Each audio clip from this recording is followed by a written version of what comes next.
सुल्तान साहब हमें ये बताएं कि सीडीएस सेक्टर जो है G17 को सीडीएस सेक्टर क्यों कहा जाता है?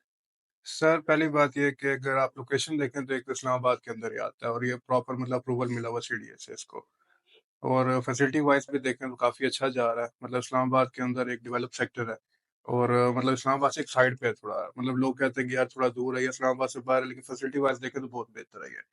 मतलब आप जब एंटर होते हैं डी-17 में, स्टार्टिंग में आपको फार्मिंग सोसाइटी मिलती है डी-17 की, सही है। आगे आप जाएँ, आपका मेन वर्कर्स है, कमर्शियल्स हैं, वहाँ पे स्कूल्स हैं, पार्क्स हैं, मतलब हर तरह की फैसिलिटी आपको मिलती है वहाँ पे। और इसके अलावा अगर देखा जाए, मतलब इन्वेस्टमेंट पॉइंट ऑफ व्यू से भी देखें तो वो भी काफ़ी अच्छा जाता है। तो रिसेंटली इसकी ट्रांसफ़र भी मतलब ओपन हुई है। पहले ये कि इसकी ट्रांसफ़र बंद थी कुछ स्टे की वजह से। अब ये कि इसकी ट्रांसफ़र ओपन हुई है और मार्केट थोड़ी तेज़ हुई है इसकी, और सेल परचेज़ भी आप देखें काफ़ी बेहतर है। तो उस हवाले से अगर देखें तो ये सेक्टर बहुत अच्छा है। अगर बाकी सेक्टर्स की बनिस्बत अगर आप देखते हैं, प्रॉपर सीडीएस सेक्टर है और इन्वेस्टमेंट पॉइंट ऑफ व्यू से भी काफ़ी अच्छा है ये।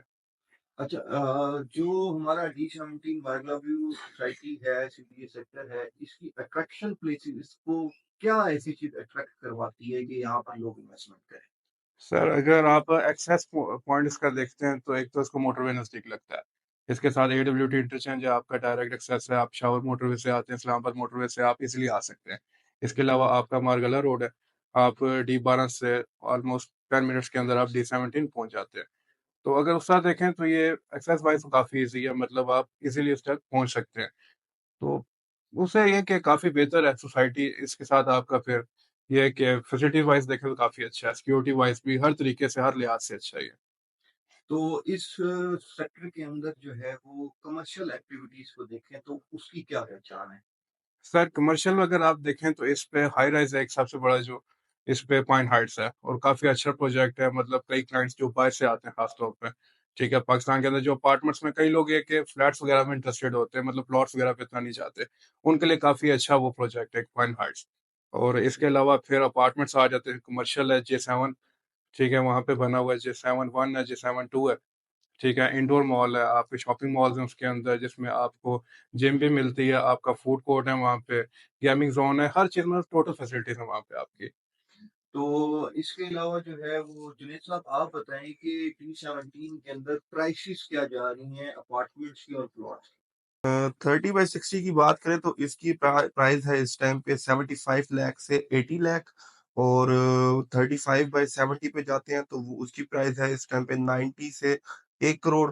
और 30/70 पे जाते हैं तो वो है 1 करोड़ 20 लाख से लेकर 1 करोड़ 40 लाख तक।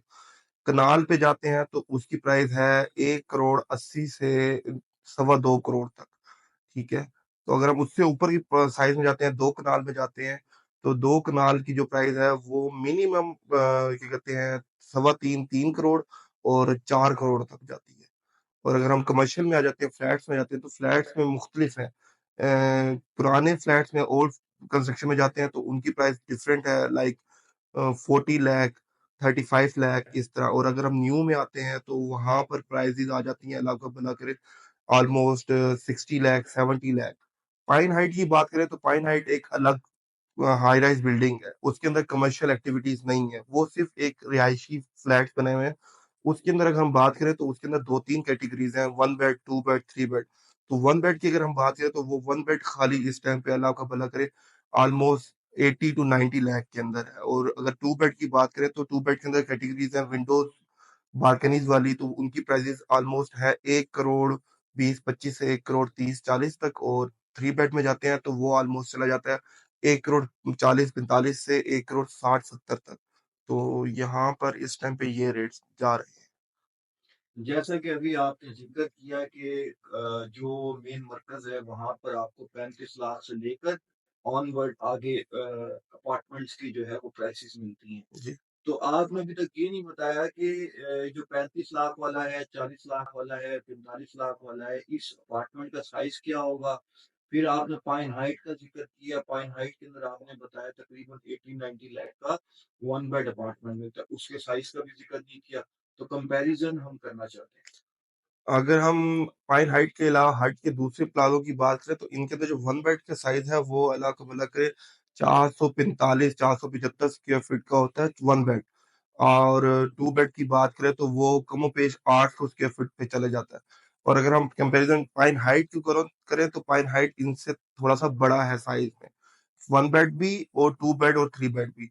अगर 1 बेड पे आते हैं तो 1 बेड ऑलमोस्ट चला जाता है 1000 और 1000 प्लस में, ठीक है। और अगर हम 3 बेड या 2 बेड पे आते हैं तो 3 बेड इस टाइम पे है 1400 स्क्वायर फीट से लेकर ऑलमोस्ट 1700 स्क्वायर फीट के अंदर अंदर 3 बेड और 2 बेड के साइजेस ये हैं।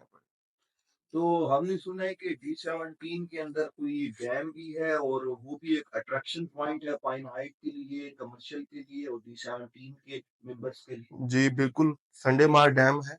इस डैम का नाम बेसिकली संडे मार डैम है और ये डैम इस सोसाइटी का एक बहुत बड़ा प्लस पॉइंट है, जो कि लोग आते हैं तो बहुत ज्यादा एक्साइटेड होते हैं कि यार एक सोसाइटी के अंदर ये डैम है और इधर से आप फिशिंग भी कर सकते हैं सोसाइटी से परमिशन लेकर। ये नहीं कि ये डैम सिर्फ सीडीए के गवर्नमेंट के अंडर में है, आप फिशिंग भी कर सकते हैं इधर। इसके आसपास हिल्स भी हैं जहाँ पे आप जाके हाइकिंग कर सकते हैं। तो क्या अगर डैम है इस ये सेक्टर के अंदर तो इसका मतलब है कि यहाँ पर फिर पानी का इशू भी नहीं होगा?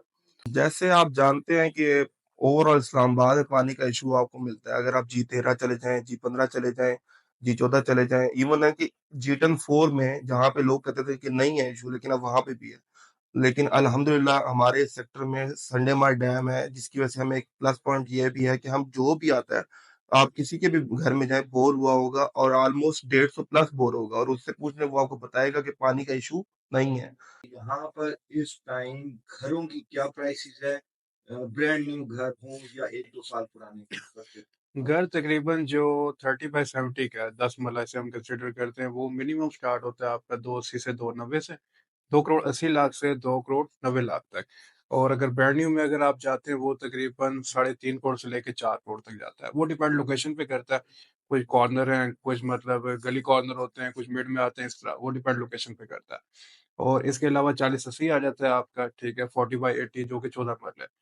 वो आपका मिनिमम स्टार्ट होता है 3.5 से, 3.5 करोड़ से लेके 4.5 तक मैक्सिमम जाता है।